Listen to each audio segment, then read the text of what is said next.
अस्सलामुअलैकुम and welcome back to अल्फाज आवाज़।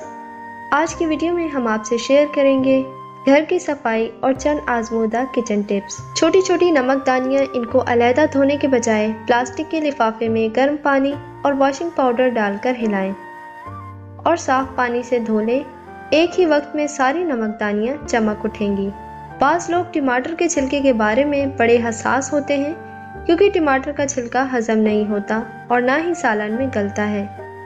टमाटर का छिलका उतारने का आजमूदा टोटका ये है कि टमाटर को छुरी या कांटे की नोक चबोकर पकड़ लें और आग पर रखें। सारा छिलका आसानी से उतर जाएगा। कमरों को खुशबूदार बनाने के लिए जलते हुए कोयलों पर संतरे के खुश्क छिलके डाल दिए जाएं तो सारा कमरा खुशबूदार हो जाएगा। नींबू के खुश्क छिलके डालने से नींबू की खुशबू फैल जाएगी। बांस का फर्नीचर या टोकरियां बहुत खूबसूरत लगती हैं। अगर ये मैली हो जाएं तो इन्हें नमक मिले पानी से धोया जाए तो साफ हो जाती हैं। चाय बनाने के बाद कहवादानी में जो पत्ती रह जाए, इससे अंडे वाली प्लेटों की सफाई करें। बर्तनों में से अंडे की महक आना बंद हो जाएगी। दूसरा, इस पत्ती को खुश्क करके मनी प्लांट या गुलाब के पौधों में डाला जाए तो पौधे खूब बढ़ते हैं।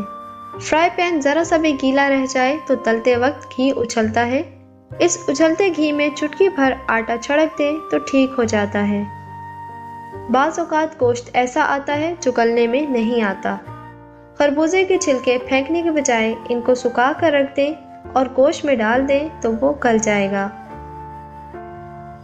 जहाँ पुदीना पड़ा हो वहाँ मक्खियाँ नहीं आती, लिहाजा किचन में पुदीना खुला रहने दें। इसकी जड़ें पानी में भिगो दें तो कई रोज तक ताज़ा दम रहेगा और मक्खियाँ भी नहीं आएंगी।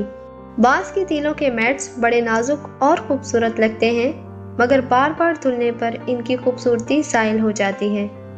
इन मैट्स को अगर चाय के कहवे में चंद घंटे डुबो दिया जाए तो खुश्क होने पर खुश रंग दिखाई देंगे।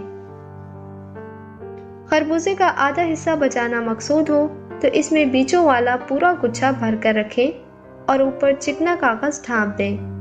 खरबूजे का आधा कटा हुआ हिस्सा ताज़ा दम रहेगा। अगर आपने इस वीडियो से कुछ सीखा है तो इसे लाइक, कमेंट और शेयर करना ना भूलें। मज़ीद ऐसी वीडियो हासिल करने के लिए हमारे चैनल अल्फाज आवाज़ को सब्सक्राइब करके हमारी टीम का हिस्सा बनें। शुक्रिया।